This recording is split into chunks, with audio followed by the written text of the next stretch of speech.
This an all-out blitz, real hard hits, them other podcast trash, we gon' make them all quit. We cover all the topics with intelligence and logic. I know you wanna score, but ID gon' stop it. We from Texas, so that mean that we Texans. Breaking down the X's and O's, our profession. No complaining, just training, you see the progression. They had a Pro Bowl for talk shows, we get selected. We gon' celebrate every win like a birthday. Ray J with the news, first with all the updates. Spin move on the competition, yeah, we juking them. You not really in touch if you not tuning in. This is Crenshaw, Briggs, and VT. We want the touchdown, we not trying to go for 3. And it's best if you get up out the street, cause them bulls out the pen and they bout to stampede.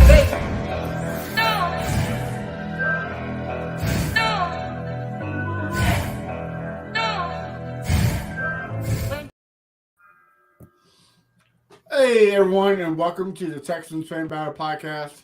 I'm your host tonight, Matthew Briggs, and as always with me, I got my amazing trio. First off, I got Mr. Brown, Chubby Bear, BT. Say what's up to the folks. What's going on, guys? And as always, I got my A1 since day one, Mr. Crenshaw. His video is not working right now, but Crenshaw, can you hear us? Are you with us? Well, it looks like he's not with us. We'll let him get situated. Guys, when me and Crenshaw first started this, we had a list of people that we really want to get on. One was the voice of the Texans, Mark Vandermeer, Drew Daugherty. Now, we wanted to get John McClain. Today, we finally achieved that goal. We have from Gallery Sports and Radio 610, GallerySports.com, Mr. John McClain. How you doing, sir? Guys, I'm doing great. Thank you for having me. Oh, it's a pleasure. We so glad that you're on here. How you ready for the playoffs? For the longest time, when I started covering the Oilers, they went to the playoffs and were Super Bowl contender during the Love You Blue era. And then they went through this terrible down period, and there were two highlights of the year, the first game of the season and the draft. And they weren't in the playoffs, so they went from 80, and then they made it again in 87, and they were awful during that period. But they were signing Warren Moon, drafting guys like Bruce Matthews, Mike Munchak, Dean Steinkühler, Haywood Jeffries, Ernest Givens, and Ray Childress. Blaine Bishop. They stockpiled a lot of talent during that era and went to the playoffs 7 years in a row. We knew they'd go to the playoffs every year. It's just a matter where they finally going to get to the Super Bowl. Then Bill O'Brien comes in after Gary Kubiak went twice. And now, though, the only way we can enjoy the playoffs is with other teams in there. And I hope I'm still on this side of the grass by the time they make the playoffs again, because that may be a while. But so I get excited for the playoffs every year because it's just a great time in the NFL. It's a new season. Everybody gets pumped up. I just wish that so many good players were not hurt, especially a guy like Lamar Jackson, quarterback for the Ravens, because that game against Cincinnati should be a lot closer if he were playing. And you got two out for the Bills. That's going to be a tough one for the Dolphins as well. Tua played that great game in Buffalo in the bad weather. It's probably the best game he's ever played, and they almost won. Now they've got to go with a rookie quarterback. And I feel terrible for him, although Teddy Bridgewater still says he's holding out hope to start. But when you go into the playoffs and your quarterback is not healthy and can't play, you're going in with one hand and one arm tied behind your back. Yes, sir. Well, before we talk about the Texans, real quick, who is your Super Bowl prediction? Who do you think is going to make it? Before the season, I wanted to be different. And I picked the Chargers. I picked Justin Herbert to be the MVP.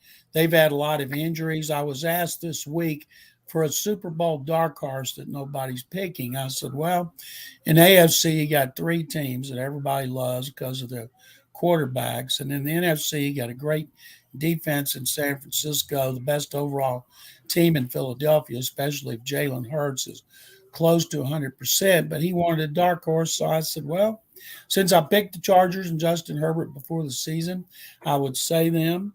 And that's one of the first-round games I'm most interested in is Justin Herbert versus Trevor Lawrence. We're going to see those guys for a long time. Really talented quarterbacks, prototype size. I'm pumped about it. So I told him the Chargers. All right. I personally got the Chiefs and the Niners, but I think the Niners are going to lose in the Super Bowl because of Brock Purdy. But all right, I like it. Well, I would never pick the Chargers to win it. I was saying a dark horse. I could pick the Chiefs every year with Andy Reid and Patrick Mahomes.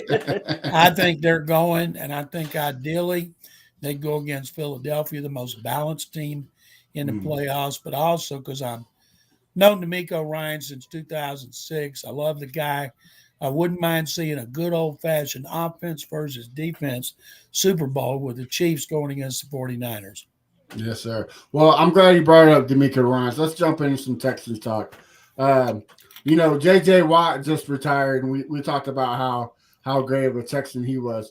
John, do you see J.J. Watt signing a one-day deal where he retires as a Texan? I do. You don't go into the Hall of Fame, Pro Football Hall of Fame, as playing for somebody like baseball where they have their cap. But I think JJ, after 10 years here, will definitely do that.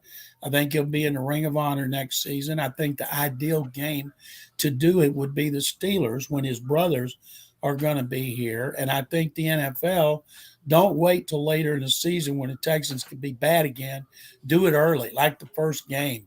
Bring the Steelers in, have the Watt family there, and have JJ going in the Ring of Honor with Bob McNair and Andre Johnson. JJ, I was so happy for him because he battled injuries to finish on a hot streak, 12 and a half sacks, to go out on top. I thought he'd play a couple more years. You see more defensive linemen playing into their mid-30s because they can play the run, and JJ could, but he really turned it on over the last month. I know it means a lot to him. I'm like you guys. I can't wait to see what's next. I'm guessing studio work for either one of the networks or Amazon, or if I'm YouTube and I paid $2.5 billion to get them, I want to be young. I'm going after like Sean McVay if he follows through with his retirement, and J.J. Watt, who's 2 years younger. And I want Gronkowski. Those guys. Gronk hadn't shown a lot of interest in doing that. Gronk is such a comedian. He would be more for like Nickelodeon to me. All right. Well, speaking of J.J. Watt in the Hall of Fame, we know you get a selection of the Hall of Fame. Andre Johnson, do you think it's the year that he makes it, or does he get another year to wait? I presented him last year. He made the cut from 15 to 10. He's among the 15 finalists again. It's hard to go in our meeting with 48 of us and two of the other committee members, Tony Dungy and Bill Polian, coached and drafted Reggie Wayne. Yeah. And Torrey Holt and Reggie Wayne and Andre are finalists again, but they didn't make the cut from 15 to 10, and I'm hoping they don't. Andre did. If you make the cut to 10, then you make the cut to 5, you're going to be in the Hall of Fame, even though you still have to vote. So I make my presentation next week with him. I'm also presenting Chuck Howley, great Cowboy linebacker who retired after the 73 season. I'm on the seniors committee as well, and I'm presenting him as I did to our seniors committee. And he's got Alzheimer's real bad. He's 86 years old, and he doesn't know what planet he's on. But for his family and his former teammates' sake, I'm do everything I can to help Chuck and Andre. I told Andre, very seldom anymore do we put in Hall of Fame receivers in the Hall of Fame on the first ballot. Now, we did Calvin Johnson. I was kind of surprised because Michael Irvin took 3, Chris Carter took 3, T.O. took 3. Randy Moss took a couple too, didn't he? Yeah, no, Randy was unanimous. He was unanimous the first one. And so I told him, I said, if you don't make it, it's not because they don't think you deserve it. It's because they just got others they want to put in there. And I said, I can't ever tell you I'm confident. I'm never confident. I presented, let's see, Elvin Bethea, Mike Munchak, Bruce Matthews, Rob Brazil, Curly Culp, Warren Moon, and there might be another Brazil. Did I say Brazil? All those Oilers I presented. And then with every one of them except Bruce Matthews, I was really nervous. I knew Moon would get it, but I knew Warren, it meant a lot to him to get it on the first ballot, and I worked really hard, and he knows I did, and he made it, and he was deserving of it. Bruce was easy. I didn't sweat that one the night before, but all these others, I can't sleep the night before our presentation, and then when we all watch the NFL Honors Show to find out when they make it the week of the Super Bowl, I can't sleep the night before that either. And so I'm hoping that Andre gets it. He's definitely deserving because, as I point out in there, I say, Reggie Wayne was a great receiver. He played with Peyton Manning. He played opposite Marvin Harrison. He had Edgerrin James in the backfield. They're all in the Hall of Fame. Torrey Holt, Hall of Fame quarterback. Hall of Fame receiver opposite him. Hall of Fame left tackle. Hall of Fame running back. And I said, here's Andre Johnson, never played with a wideout opposite him with even 900 yards receiving. And here's the list of quarterbacks. They're going to be bored me listing those quarterbacks he played with for second year in a row. Right. And plus, I mean, no, I'm not trying to downplay Gary Kubiak because I think Gary Kubiak was a great coach. But, I mean, Tony Dungy, I mean, he's such a great – Jim Mora, such a great coach. I mean, they had some great coaches there in Indy, so – that kind of helps out a little bit as well. Yeah, well, you and I could have coached Peyton Manning. Right, exactly. Real quick, BT and Crenshaw, y'all think Andre gets in this year? I'll start with you, Crenshaw. What do you think? I would love him in this year, but I doubt it. I think maybe one more year and he should, be in the Hall of Fame. All right, BT? I think he's got a good shot this year. I know he's going up against some pretty tough competition, but I do think he's got a good shot. I think our man here, John McClain, is going to put on a good presentation, and hopefully he gets in. One thing to keep in mind is the candidates. Last year, we did not put any first ballot Hall of Famers in. I thought DeMarcus Ware was a lock, one of the greatest pass rushers ever. Yeah. And this year, I think there's two locks, Joe Thomas, the great Cleveland left tackle, and Darrelle Revis, one of the greatest cornerbacks in history. So that leaves 3 other spots for 13 other finalists, and I'm already getting nervous talking about it. Even though I've been doing this a long time, been on the committee, I think this is my 30th year. I still get butterflies when we get closer to making those presentations, especially when I've got to make one that I know means so much to a player I know and so much to the fans. Right. And Andre means so much to the city of Houston, even though he didn't finish his career here.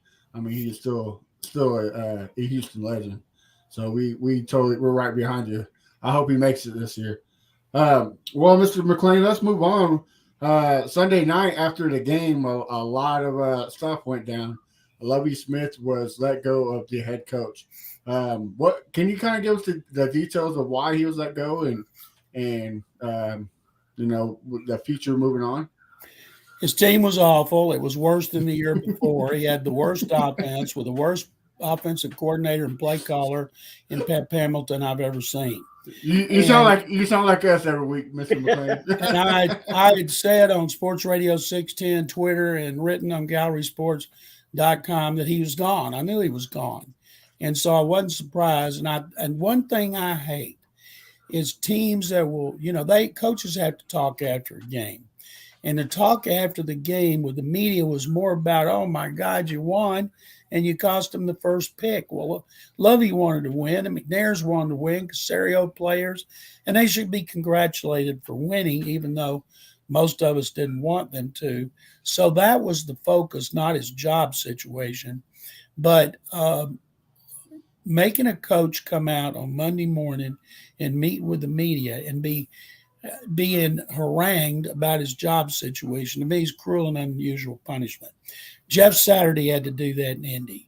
And he said, well, if I get rehired, major changes are coming. And I think, my God, who would even believe you have a chance after closing the season with 7 consecutive losses? And I just thought that was very unfair. They should have fired him after the game, not put him through an inquisition with the media.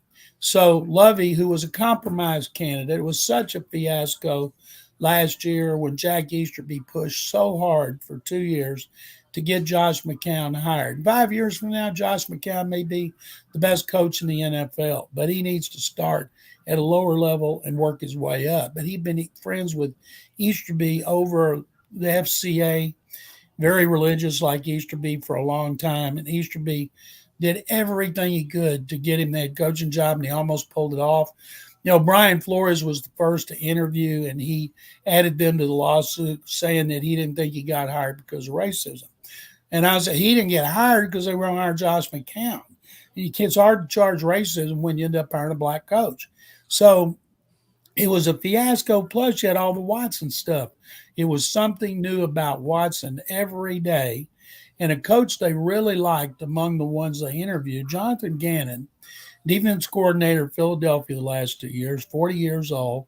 He's going to get a job, and I'm assuming he's going to go down to the wire as one of them here, although I think they'll go offense. And so then when they were about to name McCown, there was great controversy in the organization with a hierarchy because we were killing them in the local media, getting killed in the national media about Josh McCown. I felt bad for McCown. Wasn't his fault. I mean, if you offered a guy a job for like $3 million a year when you never coached beyond high school, who wouldn't take it? But if they'd have hired him, Jack Easterby'd been in his ear every day. Hey, bud, you owe me. Let's pray about it. And they came to their senses, and there's Lovie, who'd been working with them, contacting people about candidates. And somebody said, well, what about Lovie? Lovie. And I likened it when Lovie took over to a flight that's got a lot of turbulence. And they get a guy gets his hands on and gets in the cockpit, and he slows everything down, gets it back on track. And when Lovie was hired, his third job as an NFL head coach, he brought a calmness to a sea of turmoil. But that's not the way you want to hire your head coach. Now, Easterby's gone. Lovie's gone. David Culley's one of my all-time favorite people. We had lunch last week. Culley's still here playing a lot of golf. He may retire. He may take an offer as a receivers coach, but I really like David a lot. And so now they're going to hire a new coach. My personal favorite would be DeMeco Ryans because I've known him, like him a lot. Before the preseason game here this year that was on Amazon, I went over to the 49ers dressing room, and when he came in from pregame warm-ups, I shook hands, talked to him a minute, and I said, let me be the first to congratulate you on your new NFL head coaching job. And he laughed and walked away shaking his head. And I'd love to see him here. A lot of fans would, but I have no idea if they're going to hire him. But I know this, he'll get interviewed.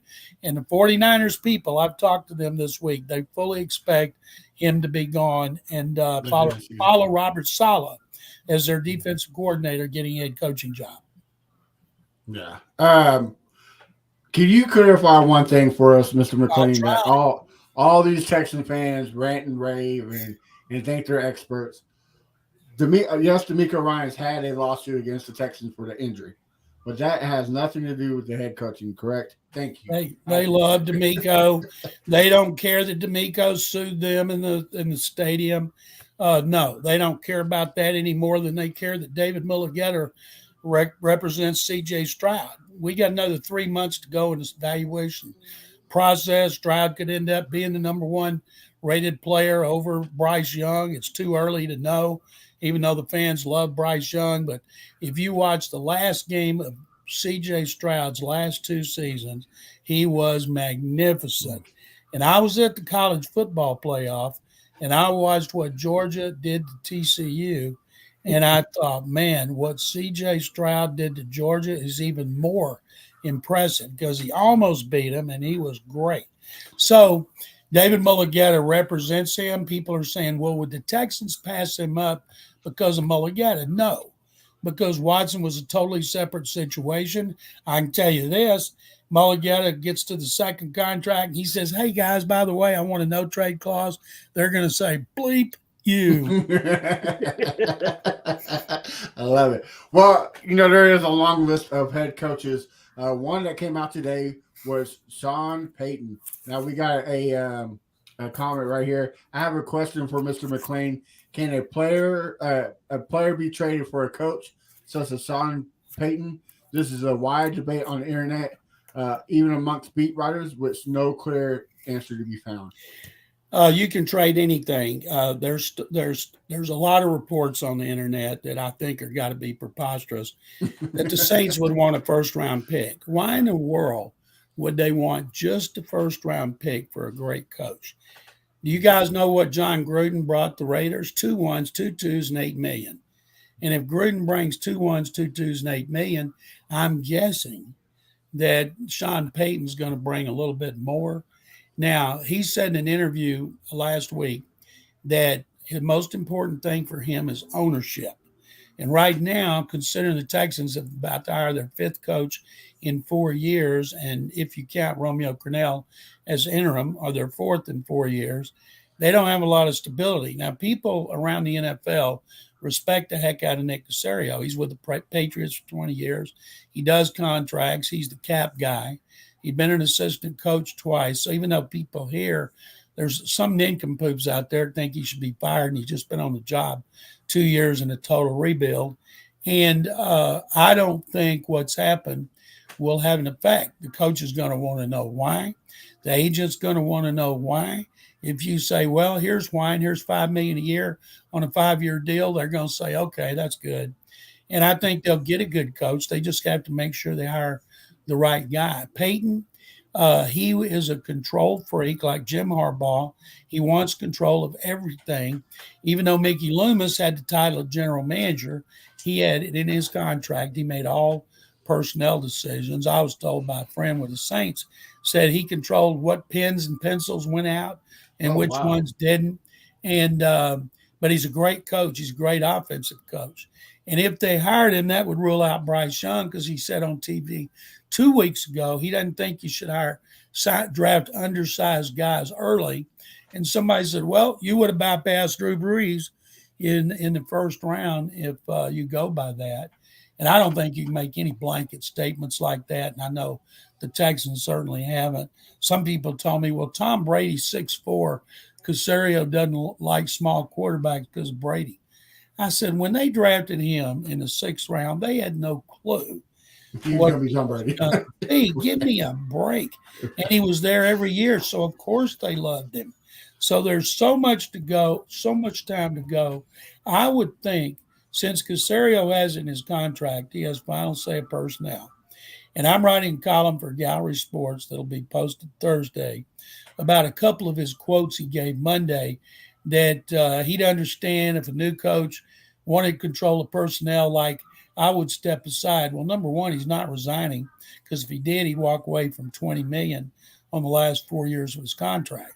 And if he were still there and he didn't have control of personnel, why would they want to pay him $5 million a year?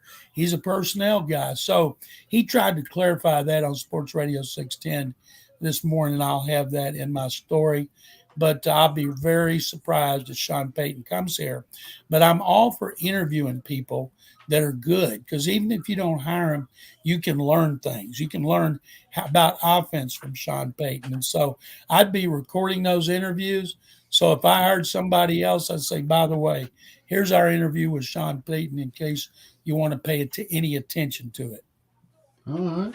Well, if you were a betting man and we had to put some money on the line, who would you say is going to be the Houston Texans head coach 2023? I'm guessing it'll be a younger offensive guy. And Shane Steichen from Philadelphia, of the 6 on their list, he has been a coordinator the longest, 3 years. DeMeco's been 2. One of the others 2. Ben Johnson, Detroit, 1 year. Mike Tomlin is coordinator for 1 year. And when they hired Mike Tomlin in Pittsburgh, the media and the fans went crazy. How can you hire a guy that's been a coordinator 1 year and they weren't even very good? Ted Thompson, the late great Oiler player plus GM of the Packers, told me when he hired Mike McCarthy from the 49ers, I said, why did you hire him? He hadn't done squat. And everybody else wanted him not to hire him. But he had in his contract, he had that power. And he said, I thought, and I learned this from Ron Wolf, if you have a guy you want, you better get him, because if you don't and you're wrong, you're going to be going, oh, my God, what did I do? Where if you get the guy you want to hire him and it works out, you'll be glad that you followed your gut. And so you have to have the courage of your convictions. If you think he's the guy, you got to hire him. And the way the Texans work, Cal McNair say he's going to take a bigger role. He can't take a bigger role. He's been every interview back to Dom Capers. He has to sign off on everything. So that sounded good. The media and social media have made a big deal out of it. He'll be in on every meeting. And so what they'll do is once Caserio, they'll narrow it down. They'll have guys for second interviews. They'll bring them in. They might have two guys in for third interviews. David Culley and one of his good friends, Leslie Frazier from the Bills, came in here. They were the two finalists. And I think I heard that Leslie didn't take the job or didn't want to be offered the job because he wanted final say over all his coaches, where Caserio that first year wanted to play a big role in the hiring of coaches. He did that first year with Culley, and that's it. So they'll bring a guy in, Caserio will say, okay, Cal, this is who I think. And unless the guy has Patriot ties or has changed planes at Logan International Airport or has flown over Foxborough, I don't see the McNairs saying no. All right. Well, BT, I'll start with you. Who do you think is going to be the coach of 2023? I'm saying Shane Steichen, but he might get hired by one of the other teams. Well, my preference is Mike Kafka. That's who I would rather have right now, who I think is probably my guess is Jonathan Gannon. I actually don't want Jonathan Gannon as I actually don't mind anyone on that list, frankly, but I have concerns about Jonathan Gannon. But while I have the mic, I have to ask the general this question because I promised every single one of my Twitter files I'll get some clarification on this. So I hope you can answer this question. We had Aaron Wilson on this show, and he said, and we were talking about how Lovie got hired. And he said that, as you said, that Josh McCown was going to be the head coach. The dispute, however, is between Aaron Wilson and, say, other insiders, that Aaron Wilson basically said, Cal stopped the Josh McCown hire. Cal said, nope, this isn't going to happen. And other insiders are saying that Nick actually stopped that hire. So I want to know if you could tell me what happened. And the reason why this is important is because a lot of people, as you were saying, believe that Nick should get fired. And one of the reasons they're saying is because how many general managers get a choice of 3 head coaches? And the argument there is, well, he didn't choose Lovie. Lovie was essentially forced upon him. Can you give us a little bit of clarification on that? Yeah, I've written it a million times, talked about it a million times, and tweeted it a million times, but I'll be happy to do it again. In fact, I explained it earlier, but let me go back over everything. They were about to hire McCown, and they were getting blasted locally and nationally. They just gotten added to the lawsuit with Brian Flores. They had the controversy going on with Watson. They were a team in turmoil. And from what I understand, Hannah McNair talked to Cal about it. Then she talked to Nick about it. And they all stepped back. Not one person. Cal did not say, you cannot do this. It's not his style. He doesn't do that.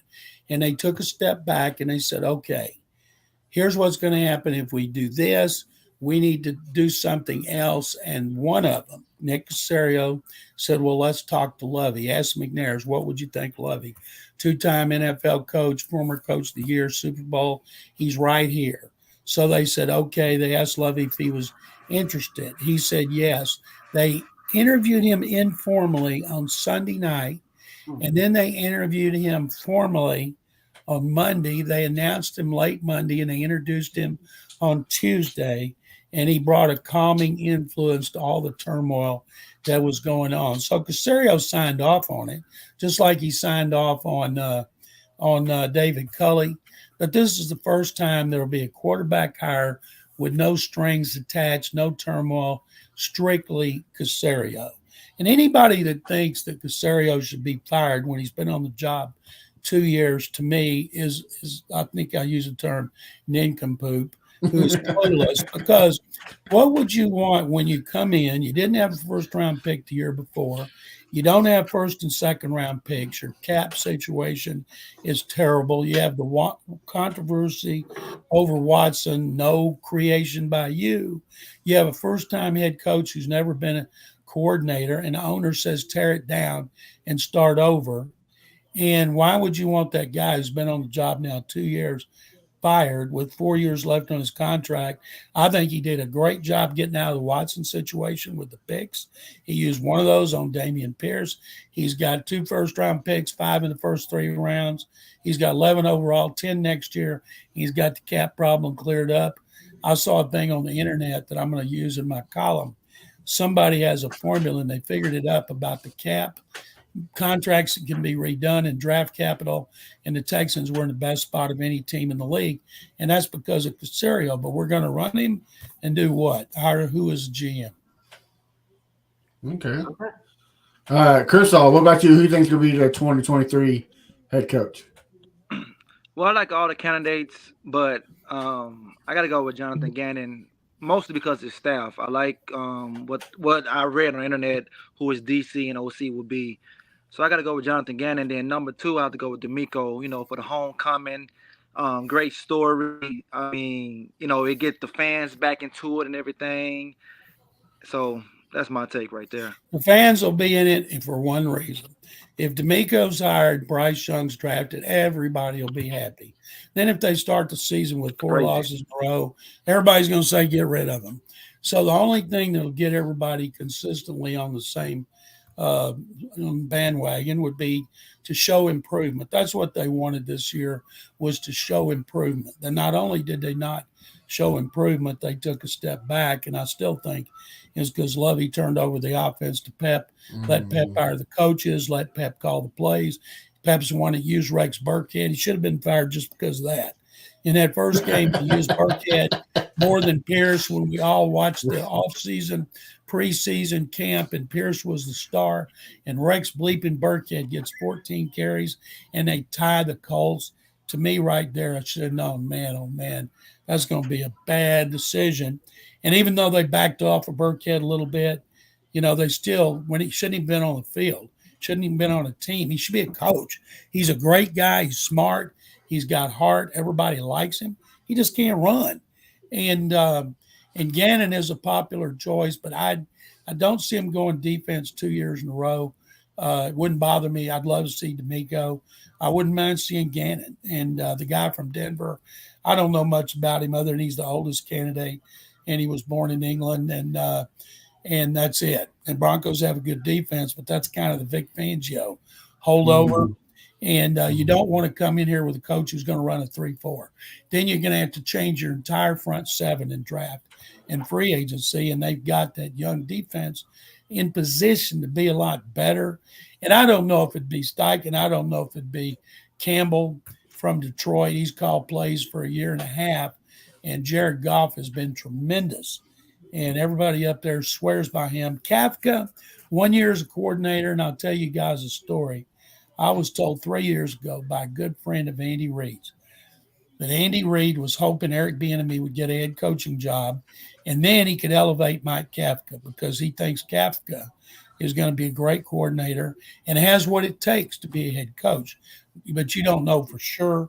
But in the Giants, of course, he didn't want to wait anymore, and he went to the Giants, and he did a tremendous job this year with Daniel Jones. Now, Brian Daboll had a lot to do with that, but their offense, lacking stars except for Barkley, did a tremendous job. Won't surprise me at all if they don't get to the next round.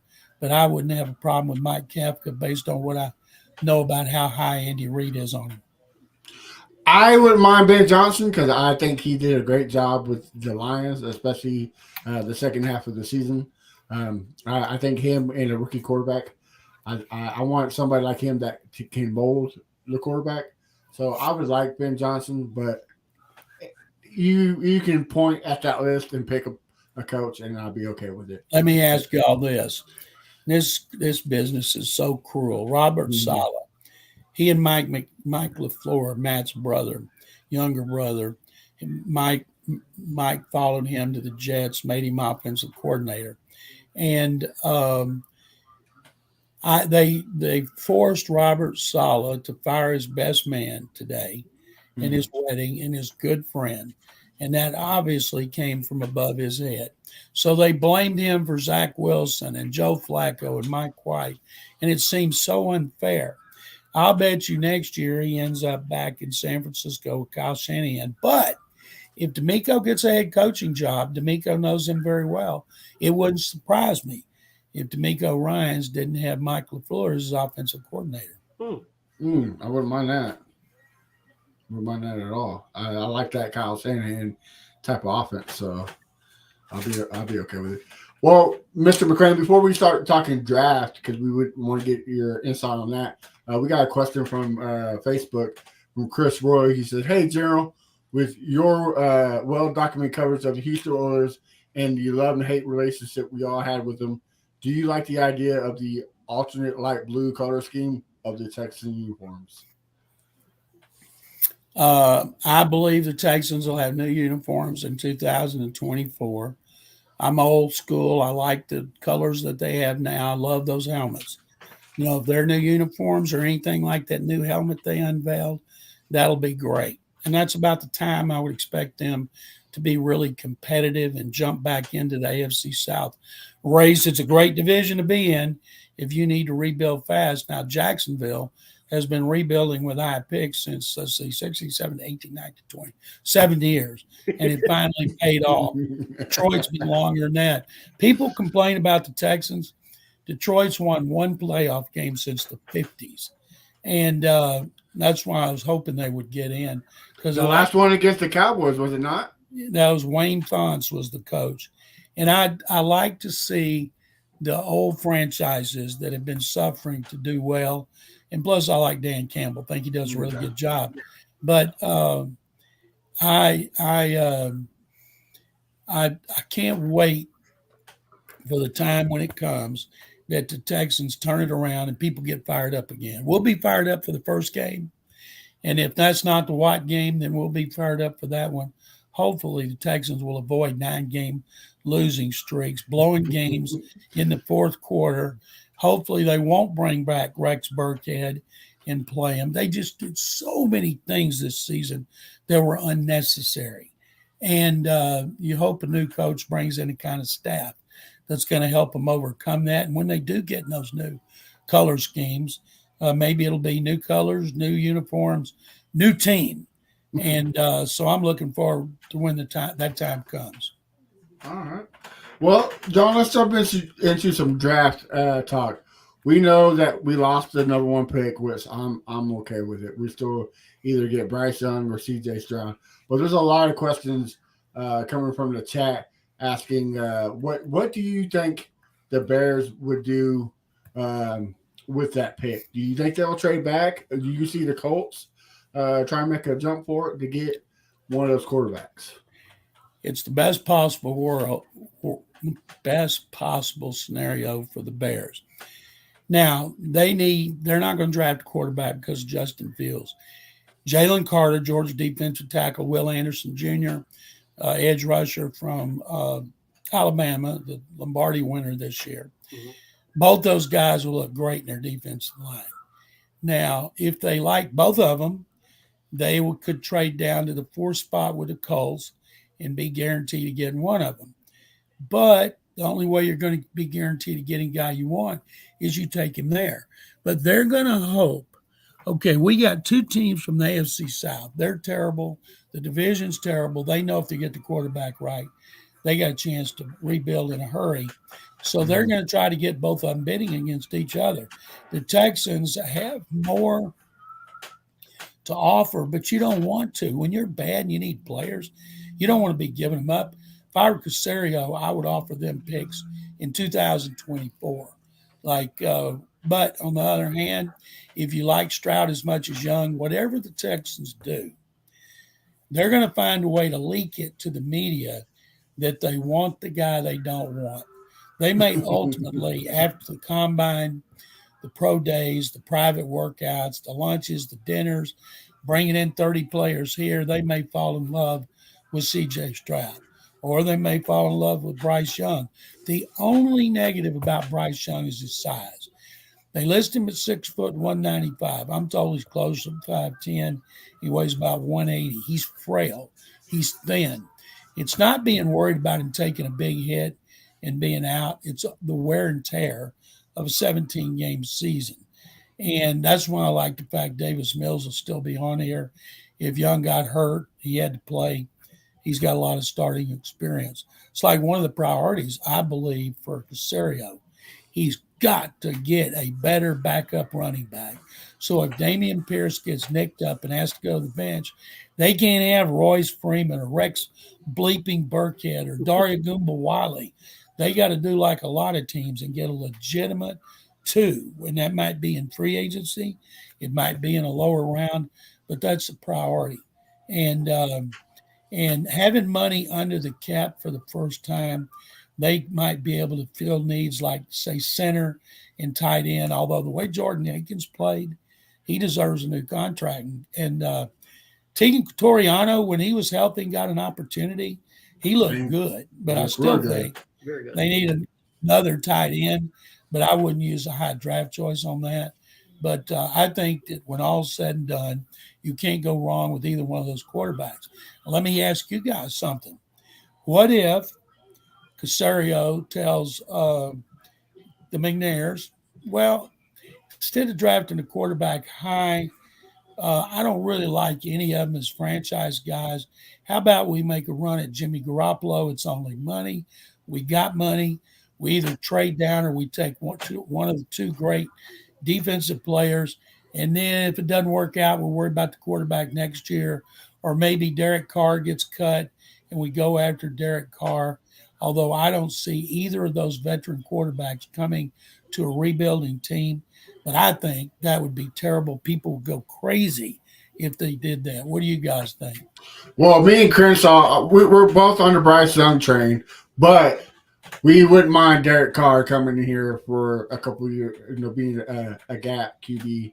Maybe next year getting Caleb Williams or Ewers if he pans out. But BT, I'll let you take it. What's your thoughts? Yeah, I mean, I'm not a Bryce Young fan, and there's a few Texans fans like me that are basically really worried about his size and some of the issues that we've seen with his arm strength, trying to throw past 40 yards and stuff like that. So I'm also a big Caleb Williams fan. So there are, we're a small mind. There are dozens of us. There's not a lot of us, but there has been talk if we would take Jimmy Garoppolo or something and try to work our way up by stacking up picks to get Caleb next year. I mean, that is something that some fans would like to do, but I understand that's not the majority. The majority want either Bryce Young or CJ Stroud, and I can understand why. It's just not what I would say about 20% of fans don't want. I watched all but 2 games of Bryce Young this year, and I know what Bill Bryan thinks about him.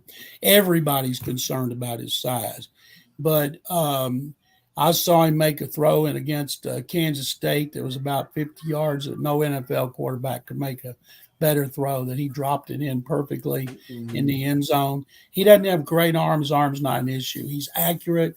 He's got great anticipation, pocket awareness.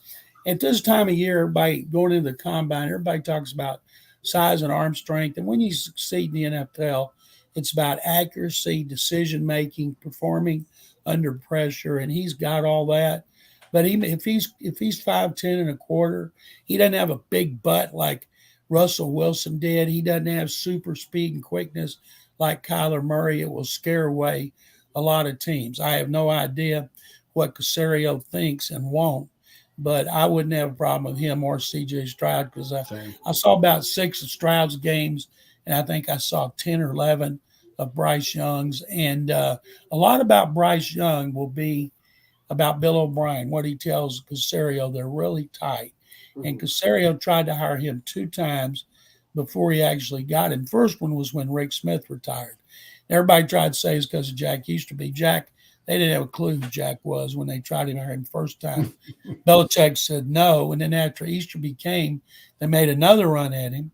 Belichick said no. Then the rules changed, and that's why they were able to get him. I was always interested about why Caserio was so eager to get out of New England and come to Houston.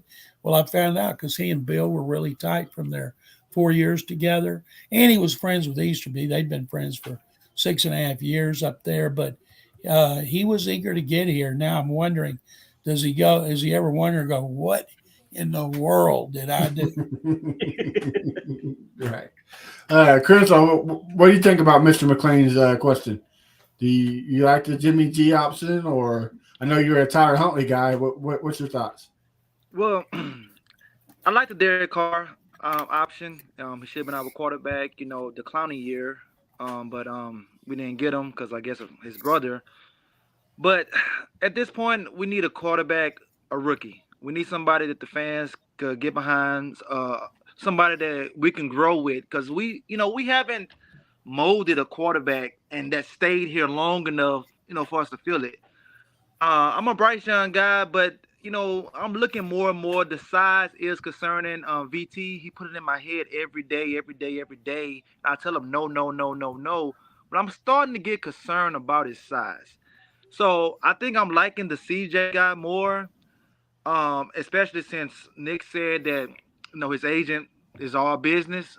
So I think I'm rolling with CJ over Bryce, and I can't believe I'm saying this. I know I'm gonna get killed later on the text message and everything, but hey, it is what it is right now. Like I said, I'm It could okay change with because we got 3.5. We got over 3 months left in the evaluation process, and by the time it gets to the draft, they don't care what those guys did in college. Every year, it's what they do in shorts and t-shirts. It's what they do when they meet and they talk to them. That's why I think they should get rid of everything and make them watch game tape and make their decisions based on the tape like they did for decades. And now that's what's that thing? Paralysis by overanalysis, and that's what it is.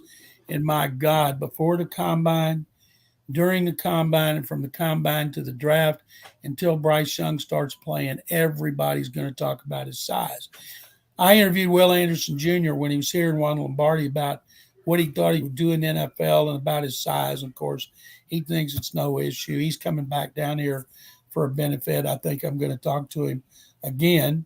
And but of course, he's going to say all that because he's his teammate. But we're not going to know. We will never know until he plays a while. Tua Tagovailoa, he's wide, but he's been hurt every year going back to Alabama. And I do not want them to take a quarterback with a history of injuries. If he blew out his knee one time, that's fine, but not a guy like Tua that's hurt every single year. What are we going to do when all is said and done? And Nick Caserio wants to draft Will Levis from Kentucky with his second overall pick and passes up one of those quarterbacks. Whew. it's going to be a complete chaos in Houston. Mel Kiper's got Levis number one. He's had him number one. Mel has made some outlandish grades on quarterbacks throughout the years that he doesn't want to get feedback on how bad the pick turned out to be, but he loves Will Levis. But the bottom line on all these experts, the experts that I like to follow are guys who were played in the NFL, coached, or were general managers in the NFL. Those are the ones I put the most stock in. Okay. Well, Mr. McClain, we appreciate you coming on and talking to us. Do you mind if we ask you a couple questions about your career and Ask me whatnot? anything you want. All right. Well, we'll start off with you, Crenshaw. You got a question for Mr. McClain? Yeah, I got a couple of. So how did it feel to win the Dick McCain Memorial Award, aka the Bill Nunn Award? And how did it feel to be inducted into the Texas Hall of Fame? And what was your best Oiler moment? Well, my worst Oiler moment was Buffalo. That was that just, whew, I'll still never get over that. And I know if I don't, the players damn sure won't get over it. Mm-hmm. And I think the best, I asked Warren Moon, I was hosting a thing with him before the Texas Bowl. His best moment was their first playoff victory they had after he came to the Oilers in 87. I think they beat Denver here. They see 45 and 86 were awful. And then they won that first playoff game. I think my best moment with the Texans when they beat Cincinnati. And they did it with a rookie quarterback, and they beat Andy Dalton. And the J.J. Watt phenomenon was born with that interception return. I think that was the greatest moment. As far as being inducted into the Pro Football Hall of Fame, they wanted to – the Pro Football of America vote once a year to put one member out of over 300 in for the Dick McCann Knights to Bill T. Nunn Award. And they voted me that in 2005. And I wouldn't do it because I said, you guys are voting for me because we just had the Super Bowl in Houston. I made sure the media got treated like royalty all over town. And my wife, Carol, said, boy, were you stupid. They'll never give you another chance. But the next year they did in '06. And Carol and I rode in the parade in the middle of all the Hall of Famers in Canton.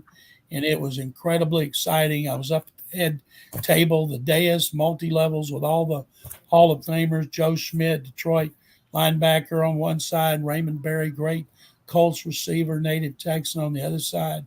And when I made my speech, I made it short because I knew they did not want to hear me. There were 7,000 people in the Civic Center there listening, and it was an unbelievable honor. And I have to tell you guys, as a native Texan who grew up in Waco, was a diehard fan of the Southwest Conference, Baylor, the Cowboys, the Astros, and we put in one class of media in the Texas Sports Hall of Fame.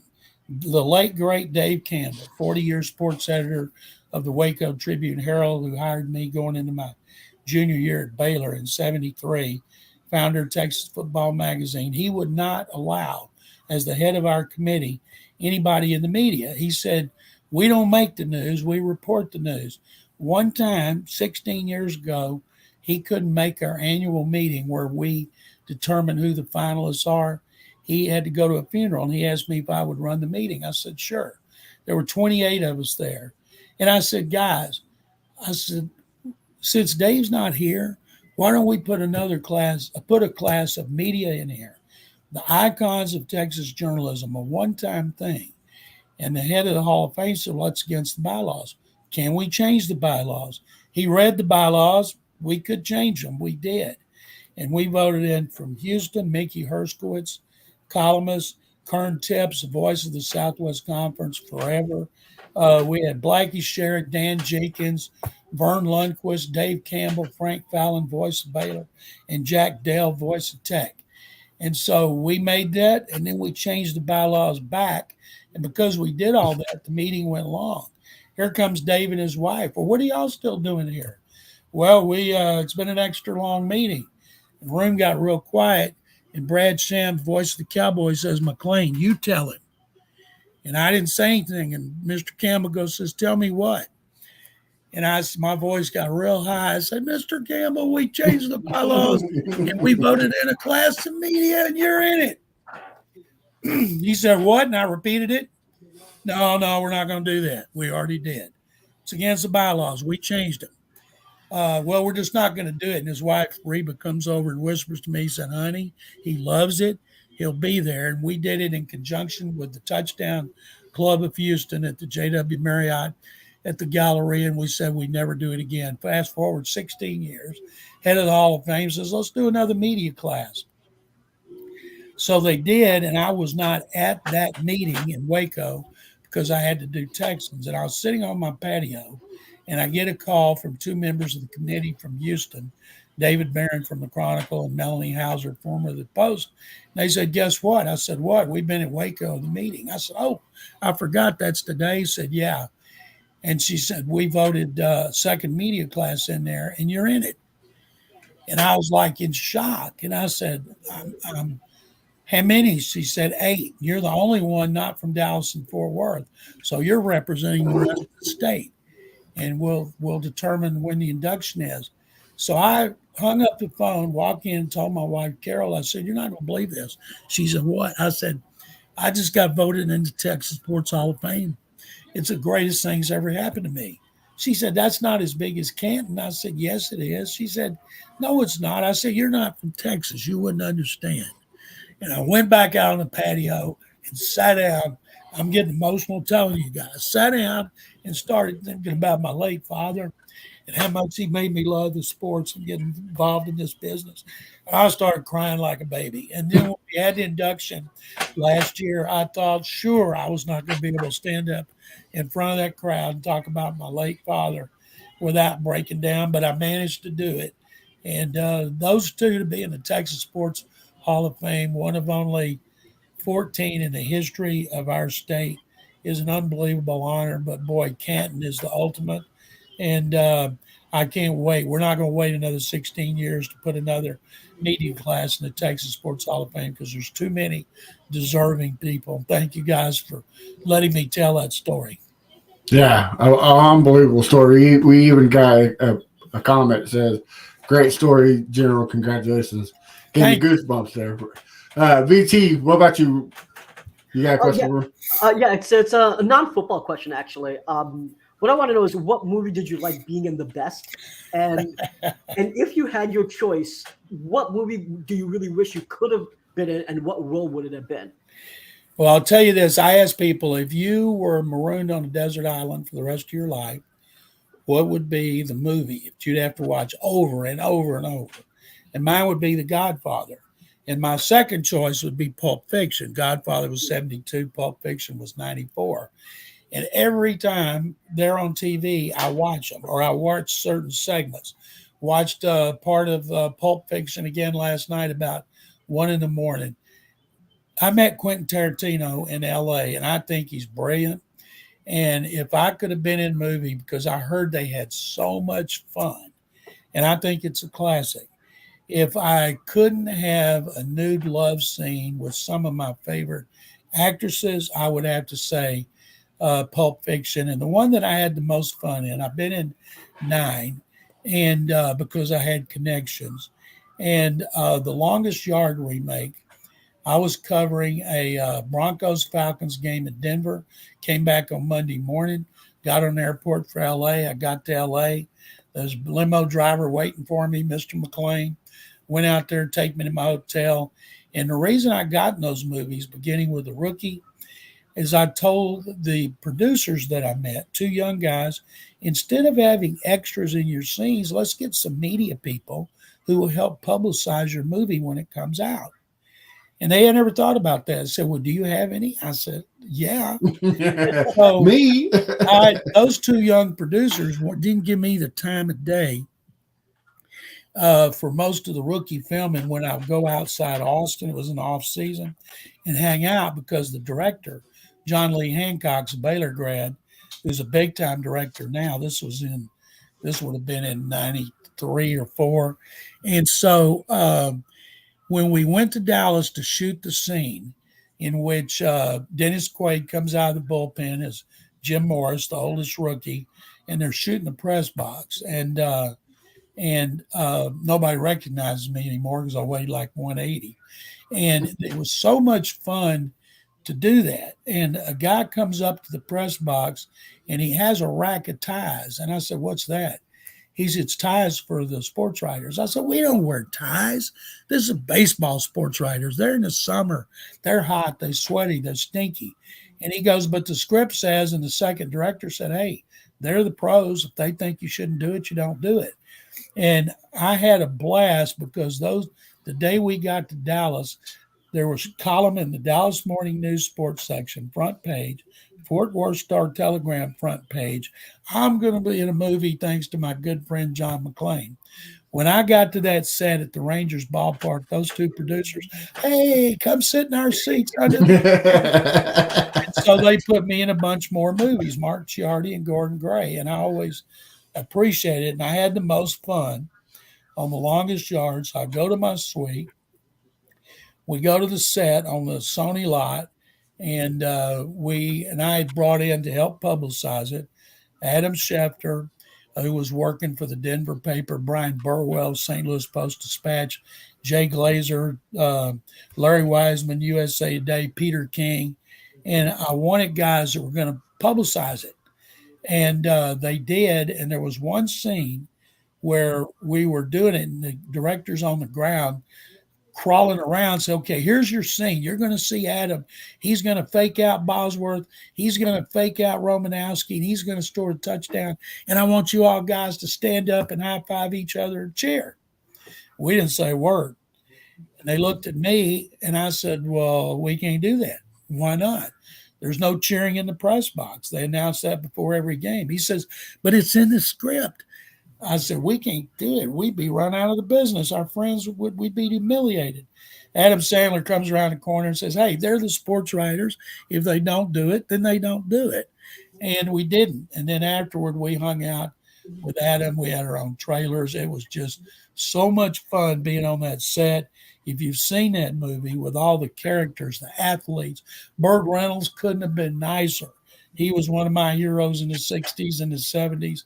I just had so much fun doing the remake of The Longest Yard. And I had a blast doing all the movies I've done, including Cook County, which was done up in East Texas about crystal meth addicts. And I was Uncle JD, and I was on pipe.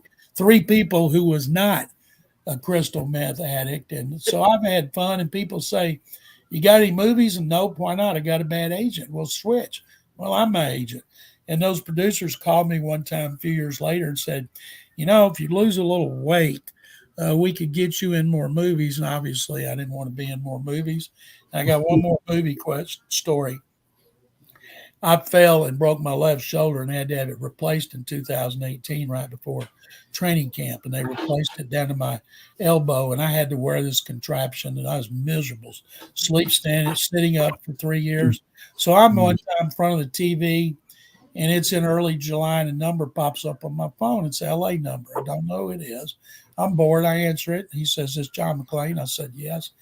He said, "My name is Albert something. I'm from Lake Jackson, and I grew up listening to you on the radio and reading your columns in the Chronicle. And I own a talent agency in LA, and my wife just had a movie on, and I heard your voice. I would know your voice anywhere." And I said, "Well, what was the movie?" "Spring Breakers." "And you were a judge, so I got your number. I'd like to fly you out here tomorrow and have you play a part in let's see, what's the most Young and the Restless." Now, I don't know any soap operas, but I know they'd been on forever. And I said, "Albert, my God, I would love to, but I can't fly. I can't drive. Keep my number. Give me another chance at some point." Never heard from him again. And I can't tell people, man, I was on the Young and the Restless. Wow, that's great. Never knew that one. I know. John, I got 2 questions. They're both from our sister podcast, the AFC South Fan Battle Podcast. Our host wanted me to ask you this one. What is taking so long to get Fred Taylor into the Hall of Fame? Well, Fred didn't make the finalists this year, and I don't know. We get a list originally of like 125 people, and then we start cutting it down. When I say us, the committee of 48, we do it online.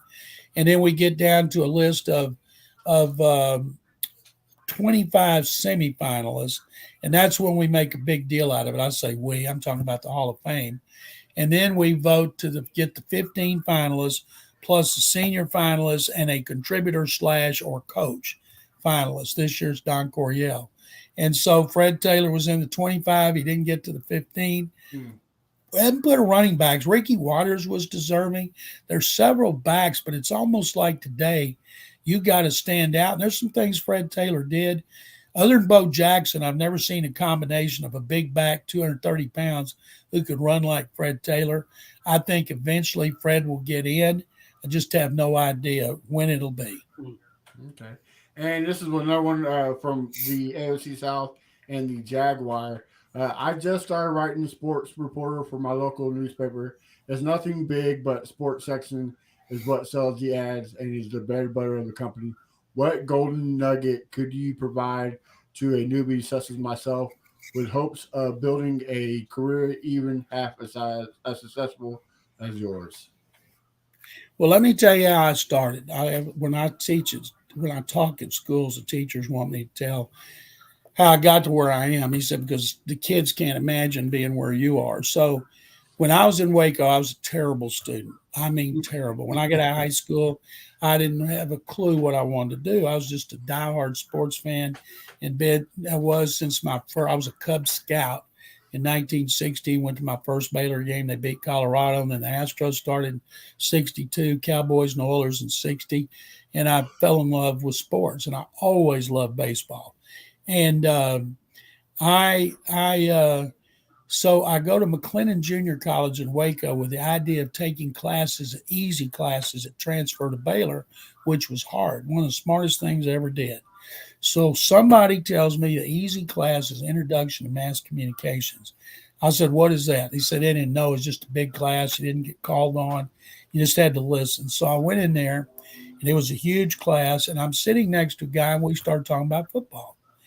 And he says, you seem to know a lot about football. I said, I know more about football than anybody in Waco. And he said, is that right? So he comes back the next day, and he says, would you be interested in working Friday night football at the Waco paper? I said, what is that? He said, where we bring in some people at 8 o'clock to 12 o'clock, and you have forms, and correspondents from games are going to call you, and you fill out the form with who scored, who threw what pass, and then you bring it into the sports department, give it to the sports writers to write. I said, how much did it pay? $25. I said, I'm in. So I did that, and I noticed at midnight, everybody out in the newsroom doing what I did left like clockwork. But the sports writers would stay until about 2 o'clock, so I would hang around. And then I start talking to them, and I got to know them. And one of the things that I learned then is to network, to talk to as many people as you can. Because of email and direct messaging today, you can reach out to people. I don't know many people that don't want to help people that want to be helped. And so I would say you write as much as you can. There's no limitations of space in cyberspace. So you write as much as you can. There's no excuses to have mistakes because of Google. I use it constantly.